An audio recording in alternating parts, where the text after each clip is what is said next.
Hi, I'm Dr. Michelle Pizer, an organisational psychologist and executive coach. I care that we spend so much time at work, we've put so much into our careers, only to find that sometimes workplaces aren't such nice places to be. That is not okay. That's why I work with individuals, teams, and organisations to address this.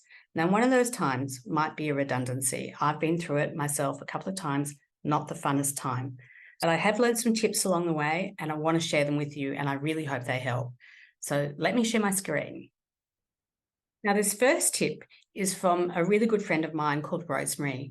The second time this happened to me, I said to her, I've just been made redundant again. And she said, no, you're not redundant. Your old job is. I'm thinking, oh, she's just been really fussy about language.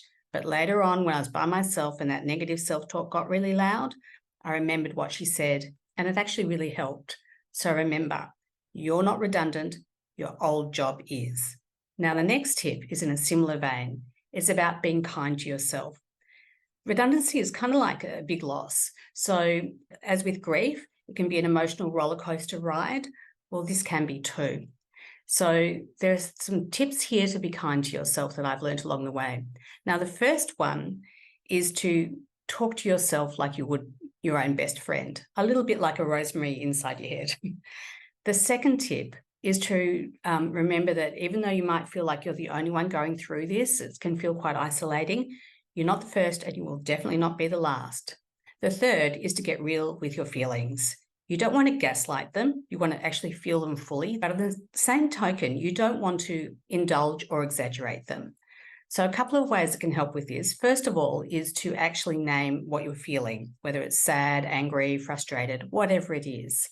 The other thing to do is to talk about them in the third person. So rather than saying, I'm feeling really sad, you say, Michelle is feeling really sad. And what this does, it puts a little bit more distance between you and the feeling and reminds you that, in fact, yes, you are in control. You have more agency than you feel or you might be feeling at that moment. The next tip is to phone a friend, a professional friend. The very first time I went through this, it was my first job out of university, a few months in, and I got told I didn't have a job anymore. So I'm driving home, I'm in tears thinking, how am I going to pay the rent? Like I just moved out of home, I had no savings to speak of. I was pretty scared. And I thought, who can I call? And I called Geraldine. Now, Geraldine was my favourite lecturer at university, and I just thought, she's someone good to talk to. So I called her up and she said, leave it with me. And she called a couple of hours later and I actually had a job to go to the next day. Not a career job, but a job all the same.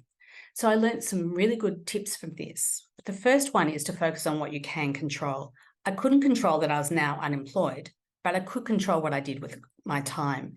And that's actually tip number 2. I took action. I called Geraldine. The third thing was that I actually made good use of my network.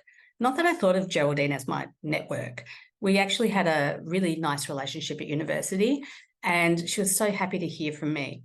What you'll find is actually people really do want to help people, so don't hold back. To be honest, it does take a bit of courage. Well, at least it took me some courage to make the call, but it paid off, at least for me, so I'm hoping it does for you too.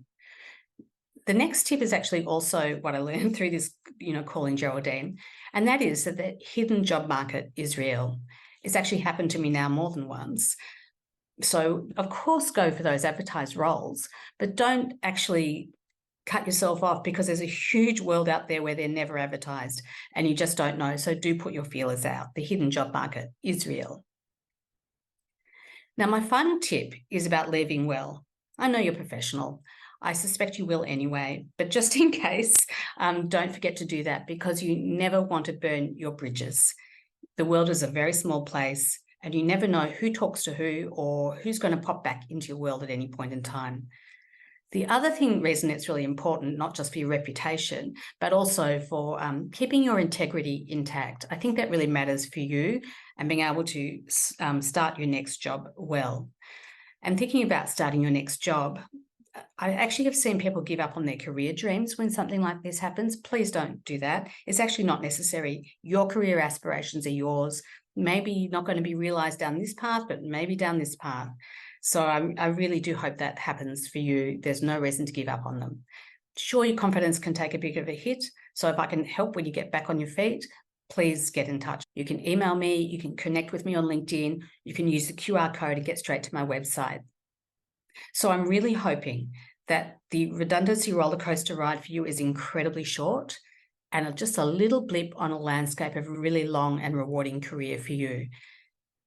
I look forward to hearing from you, and I really hope these tips help. Bye for now.